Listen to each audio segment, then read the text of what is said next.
खूब पर्दा है कि चिलमन से लगे बैठे हैं, साफ छुपते भी नहीं, सामने आते भी नहीं। चंद रोज पहले सदर आसिफ जरदारी ने मौलाना फजलुर रहमान को बंदूक तोहफे में दी, जिस पर हमने सवाल उठाया था कि यह बंदूक मौलाना के कंधे पर रखकर चलाई जाएगी या मौलाना इस बंदूक का रुख हुकूमत की तरफ मोड़ देंगे।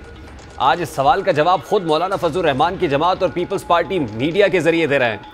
यह मामला ऐसे वक्त में सामने आया कि जब आईनी तरामीम के हवाले से मौलाना का किरदार फैसला कुन है और उनकी जमात का वोट इन तरामीम की मंजूरी या नाकामी में अहम साबित हो सकता है। इसी दौरान जमीयत उलमा इस्लाम के रहनुमा कामरान मुर्तज़ा ने एक नया पेंडोरा बॉक्स खोल दिया है।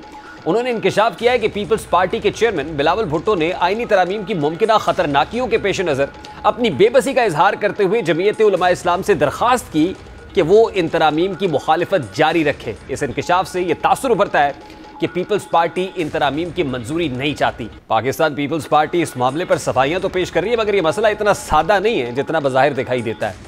सवाल यह है कि पीपल्स पार्टी जो पार्लियामान में 70 से ज़ायद नशस्तों और फिर आईनी ओहदों को रखती है, उसके बावजूद वो बेबस क्यों है कि वो खुलकर आईनी तरामीम की मुखालिफत नहीं कर पा रही, और आखिर क्यों इन तरामीम के खिलाफ मौलाना फजलुर रहमान का कांधा तलाश कर रही है। ये सवाल भी अहम है कि पीपल्स पार्टी पर कौन दबाव डाल रहा है और ऐसा क्या प्रेशर है कि बिलावल भुट्टो को मौलाना फजलुर रहमान से कोई दरख्वास्त करनी पड़ी। अगर पीपल्स पार्टी वाकई इन तरामीम की मंजूरी नहीं चाहती थी तो फिर ये तरामीम किसके लिए अहम है? क्या नून लीग जो इन तरामीम को मंजूर कराना चाहती है, क्या वही है जो पीपल्स पार्टी पर प्रेशर भी डाल रही है? इन्हीं सवालात के बीच पाकिस्तान तहरीक इंसाफ इन आईनी तरामीम को मार्शल लॉ के मुतरादिफ करार दे रही है, जिससे इस मामले की पेचीदगी मजीद बढ़ जाती है। उमर अयूब ये कहते हैं कि अगर ये तरामीम मनती तो फिर मार्शल लॉ लग जाता है। आज ही बानी चेयरमैन PTI इमरान खान ने भी अडयाला जेल में गुफ्तगू की और वो कहते हैं कि सुप्रीम कोर्ट को तबाह करना जमहूरियत को तबाह करना है, जमहूरियत को तबाह करना आज़ादी को तबाह करना है, और जब आज़ादी तबाह होती है तो लोग गुलाम बन जाते हैं। सहाफ़ी ने सवाल किया कि आप आईनी अदालतों के क़याम के हामी हैं या नहीं। बानी PTI ने जवाब दिया, हर चीज़ किसी न किसी तनाजुर में होती है। इस वक्त तरामीम का तनाजुर अदलिया को ख़त्म करना है। इन आईनी तरामीम का एक ही मकसद है, वो ये कि जस्टिस काजी फ़ायज़ ईसा को तौसीह दी जाए, काजी फ़ायज़ ईसा को इस अदालत से उठाकर आईनी अदालत में बैठा दिया जाए। इस वक्त पाकिस्तान पीपल्स पार्टी के मरकज़ी रहनुमा डॉक्टर कादिर खान मंदूखेल साहब हमारे साथ मौजूद है। अस्सलाम वालेकुम कादिर मंदूखेल साहब, बहुत बहुत शुक्रिया आपके वक्त के लिए। सर, सबसे पहले तो ये सारे शॉट्स आपने सुने, साउंड आपके सामने है, जो कुछ हो रहा है, क्या वाकई पाकिस्तान पीपल्स पार्टी भी नहीं चाहती थी कि इन आईनी तरामीम को मंजूर कराया जाए?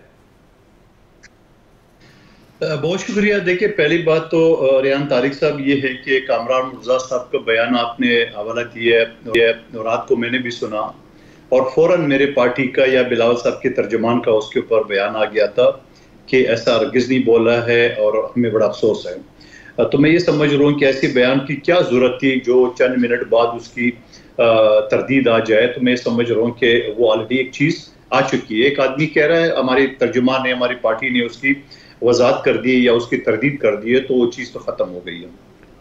अब सवाल ये क्या मौलाना साहब, फिर आपने इमरान खान साहब की बात की। इमरान खान साहब 18 साल बाद पहली मरतबा भी ना हाँ करें ना करें। मिसाकी जमहूरियत पे जहाँ बीबी शहीद और नवाज शरीफ साहब के दस्तखत हैं, वहाँ मौलाना साहब और इमरान खान साहब की भी दस्तखत मौजूद है, जो जिसमें एक शिक में ये आईनी जो अदालतें हैं उनका जिक्र है। तो 18 साल तक वो खामोश रहने वाला आज भी वो ना करें। जहाँ तक मैं आपकी पूरा आवाज़ नहीं सुन सका कि उन्होंने कहा कि हुकूमत इस मौके पे ला रही है, मतलब इसका मतलब है कि वो एग्री तो है। और फिर आप मेरे साथ अभी थोड़ी देर पहले किसी और चैनल में मेरे साथ वकला बैठे हुए थे, उनके सामने मैंने बात की है कि क्या इस वक्त जो अदालतों में, हाई कोर्ट में, सुप्रीम कोर्ट में 50% से ज्यादा जो मुकदमात है वो क्या आईनी यानी कॉन्स्टिट्यूशन पिटीशन जो कहते हैं, आईनी पिटीशन या मुकदमात नहीं है। आम जो गरीब लोग हैं जिन्होंने, अच्छा, मैं मंदूखेल साहब, मैं इस तरफ आता हूँ सर, मैं इस पर्टिकुलर इशू की तरफ आता हूँ, लेकिन उससे पहले ये जो बिलावल भुट्टो साहब से मंसूब बात कामरान मुर्तज़ा साहब ने कर दी, मैं चाहता हूँ जरा इसको एक और क्लैरिटी दे दें। क्या पीपल्स पार्टी ये समझती है कि ये आईनी तरामीम जो लाई जा रही थी वो जस्टिफाइड नहीं थी, उसकी खौफनाकी अपनी जगह पर बरकरार थी, वो बड़ी ख़तरनाक थी, और जैसे तहरीक इंसाफ ये कह रही है कि उसको, और मौलाना ने भी कहा कि मुसवदा मंजूर हो जाता तो आवाम के साथ ख़यानत होती, आज तहरीक इंसाफ कहती है अगर हो जाता तो वो मार्शल लॉ के मुतरादिफ होता। क्या पीपल्स पार्टी ये समझती है कि आईनी तरामीम जो लाई जा रही थी वो जस्टिफाइड नहीं थी? देखिए, जब एक चीज़ मैंने आपके सामने वजाहत अपनी तर्जुमान का, बिलावल साहब की तर्जुमान का या पीपल्स पार्टी के तर्जुमान के बयानात आ गए, उसके बाद मजीद क्या वजह चाहिए? नहीं, यहाँ तक तो देखिए ठीक है, देखिए यहाँ तक तो आपकी वजह ठीक है कि अब बिलावल साहब ने मौलाना से ये नहीं कहा कि आप रेजिस्ट करें, जेयूआई से ये नहीं कहा कि आप रेजिस्ट करें, वो बात बिल्कुल वो ठीक नहीं कर रहे, आउट ऑफ कॉन्टेक्स्ट। लेकिन मैं ये कह रहा हूँ कि जो तरामीम टेबल हुई थी, क्या पीपल्स पार्टी उनसे बिल्कुल इत्तफाक कर रही थी कि बिल्कुल ठीक है, जस्टिफाइड है, जायज है? नहीं, हमने बिलावल साहब ने अपनी उस बात की भी स्पीच में भी बात की कि 20 से 25% जो तरामीम थी उस समय इतफाक नहीं कर रहे थे। देखिए एक चीज होती है ना, इसी वजह से तो मौलाना साहब के सामने बिलावल साहब ने एक बात की कि आप अपनी तजावीज दें, हम अपनी तजावीज देते हैं, और फिर दोनों में अगर मुमासलत हो तो फिर हम नून लीग के साथ बैठ जाते हैं हम दोनों, और या तो नून लीग को कन्विंस कर लेंगे या उनको बोलेंगे आप कन्विंस कर ले जो आप तरामीम ला रहे हो। आप मुझे बताओ यही जमहूरी तरीका है और क्या है? और फिर उसके बाद कामरान मुर्जा साहब ने कल रात एक टीवी चैनल पे मैं सुन रहा था, उन्होंने ये कहा, जो मौलाना साहब ने कहा कि इस मसौदे को हम सिरे से मुस्तरद करते हैं, तो कामरान मुर्जा साहब ने तो कल रात को एक चैनल पे कहा है, उन्होंने कहा कि हम बैठेंगे और उसके ऊपर हम तजावीज देंगे, हम बात करेंगे उसके लिए। तो मैं समझ रहा हूँ कि एक अच्छी चीज है जमहूरी पार्टी के बीच में है। आपके सामने मैं 10 सवाल रखूंगा, जरूरी नहीं है कि आप 10 से इख्तलाफ रखें, 1-200 कर ले, 8 से इख्तलाफ रखे, या आप 10 के 10 इख्तलाफ। लेकिन ये जो मुजव्वज़ा, ये जो नहीं, मैंने बैठना नहीं है, ठीक, मुजव्वज़ा तरामीम का मुसव्वदा है, ये प्योरली खालिसतन नून लीग के जहन की इख्तरा या उनके लॉ मिनिस्टर के जहन की इख्तरा थी, और नून लीग इसको लेकर आई थी? कादिर मंदुखेल साहब देखिए, सबसे पहले तो मैं आपको एक और चीज वजाहत कर दूं कि मिसाक की जमहूरियत में मैंने आपसे जिक्र किया कि उस मिसाक की जमहूरियत में ये क्लास मौजूद आईनी अदालतों का, नंबर एक बात। दूसरी क्लास ये है कि जहां चीफ जस्टिस इफ्तिखार चौधरी ने उस वक्त की हुकूमत को ब्लैकमेल की है 18वीं तरमीम में जजेस के अपॉइंटमेंट का शिक न लाने की, और फिर 19वीं तरमीम लाई है।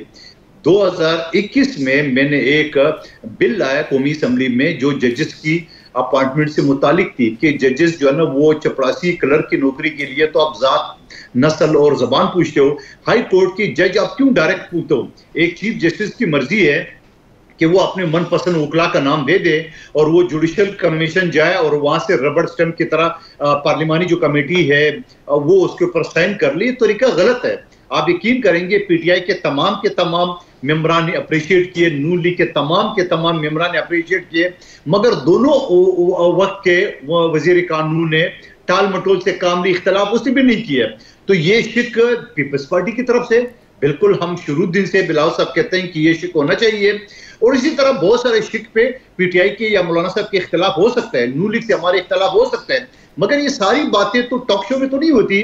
ये तो टेबल पे बैठ के, ये नहीं है कि मसौदा पहले दे, भाई मसौदा कहां से, एक रफ चीज है ना। मेरे ज़हन में जो सवालात है आपके सामने, आपके ज़हन में जो सवालात है आप मेरे सामने, देखिए कादिर मंदुखेल साहब, हो सकता है ठीक है, नहीं तो रिजेक्ट कर दे।